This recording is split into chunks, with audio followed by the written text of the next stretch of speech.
Lightning's words hit Rogue harder than she ever thought possible. Johnny, he's gone. She knows she is supposed to be a leader. She just has to fight through this. But it feels like her heart is going to explode. She sees everyone staring at her, waiting for her to shatter into a million pieces. But she won't. She tells herself that Johnny deserves better. When Voyager teleports back to Rome, she tells Rogue's team that they are on the clock. Their scans have spotted 2 more beacons of light.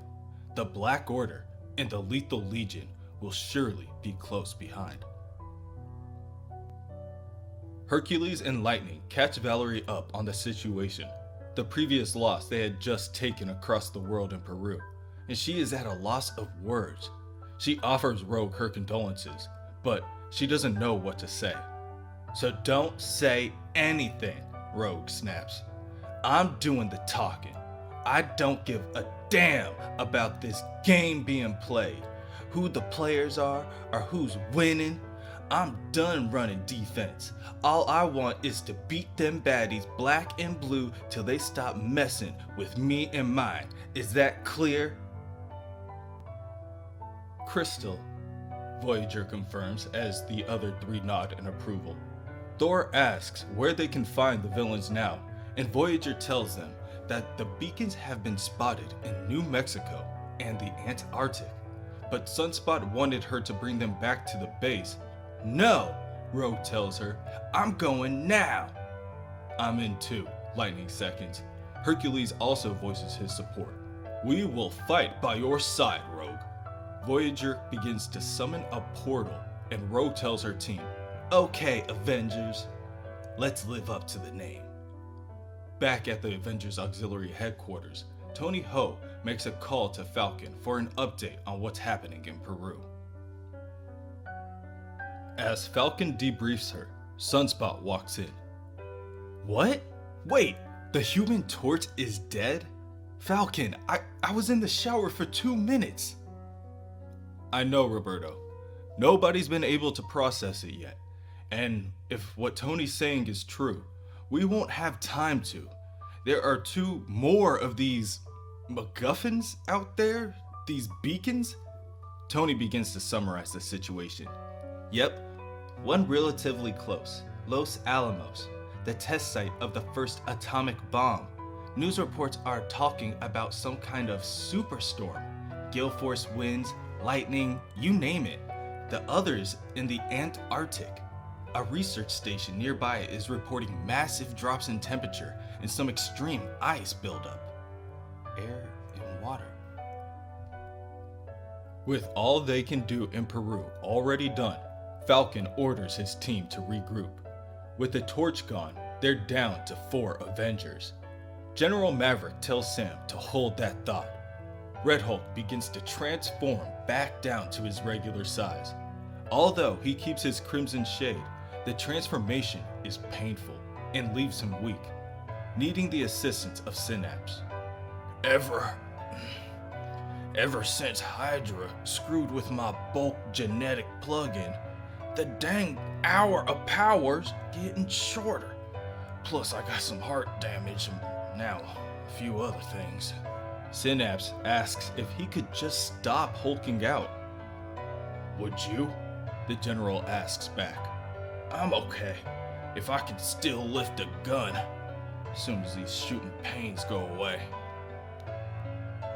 After hearing this, Falcon tells the general that he is benched. He calls Voyager for a ride home, but she tells him that she only has enough energy for 1 trip, and she's already using it on Rogue. She won't be free for at least another half hour. Falcon then calls Sunspot for backup, and he tells Sam that he has an AIM Quinjet 2 minutes away. And as far as their manpower shortage, they have something for that too. General Maverick begins to be surrounded by a bright purple energy, and within an instant, he is teleported back to the base, and in his place arrives Sunspot, Jericho Drone, and the Scarlet Witch. Unfortunately, Jericho tells Sam that the ingredients for the body substitution are difficult to find. they may not be able to perform the same trick twice. Hey, I'll take it, Dr. Voodoo, Sam tells him. 6 Avengers? Our odds just doubled. Wanda lifts her pointer finger into the air and tells Sam to look a little closer. The odds are better than he thinks. Upon closer inspection, Sam realizes that Janet Van Dyne is with them as well. The original Wondrous Wasp at your service? I'm just sorry it isn't under better circumstances. Jan, I thought you were on pause. I was. Our best guess is that whoever's running this wants a specific number of heroes on the field. Janet catches up with the other Avengers, and soon after, the Quinjet arrives to take them to another pyramid. However, Wonder Man tells the team that he will meet them at their destination. He will need to make a pit stop first. In Lenox Hill Hospital, within Midtown Manhattan, the Beast and Nadia Pym, the all-new Wasp, continue to monitor Jarvis's condition. The Beast tells the Wasp, Nadia, look, Jarvis is stable right now. Perhaps that's the best we can hope for. Hope for more. How are you holding up, pal? Wonder Man says as he enters the room. Simon! Oh, my stars and garters, I'm glad you're here. The Beast and Wonder Man, together again. Pray tell, what news from the front? Simon, being the bearer of bad news, tells Beast that they were able to claim the pyramid that appeared in Peru, but it turns out they destroy whoever touches them. Unfortunately, they lost Johnny Storm. What? Beast asks. I need to be out there, in the field. Let's go. I said, Hank. Stop, Simon tells him. Just stop. I don't have much time before I'm going to have to get out there myself and deal with some other pyramid or some other enemy. I came to tell you that we all need you here, the both of you. This isn't just about saving the world. It's about saving the people we love. Simon turns to look at Jarvis before continuing. All this from a concussion? Nadia tells Simon that her and Dr. McCoy believe there may be more to it. Accumulated microenergies, trace alien elements, the sort of toxins he might accidentally have picked up in the gradual doses over his years with the Avengers. But suddenly, Nadia realizes if some of it is radiation, no matter what its frequency, it has the ability to eject electrons, turning atoms into cations with positive charges. Simon cannot find anything else to say, but I'm lost, Wasp. No, you're in exactly the right place. Your power is to transform, yes, into ionic energy that's yours to control. The look on Simon's face causes Beast to speak up. We've talked about this, Simon. Ions, at base, are nothing more than atoms with missing or added electrons. Atoms short are attracted to atoms with a surplus, like those given off by radiation. And that, my friend, is magnetism. What we're saying is, if you concentrate, you can pull radiation out the air. Not just the air, Nadia adds. Power up, cowboy. What am I supposed to be doing? Simon asks. Something new. It'll be a sensation. Like sun on your face. Like sleet on your skin. Just sense the energy in the air. Like you never have before. The world is full of electromagnetism. Focus, and you should be able to feel it rush over you. Then, find the radiation in Jarvis, pull on it, extract it. It's a bad tooth. It's a splinter. Pull it. Simon does what Beast says down to a T, but still, he is unsuccessful. I'm sorry, he tells the two of them. I wish there were... Hank, there's nothing there. The radiation, alien or otherwise, whatever you two think is causing Jarvis's coma, you're headed in the wrong direction. In the Antarctic, Corvus Glaive instructs the others of his team. We must hurry, my Black Order, before others arrive and distract us.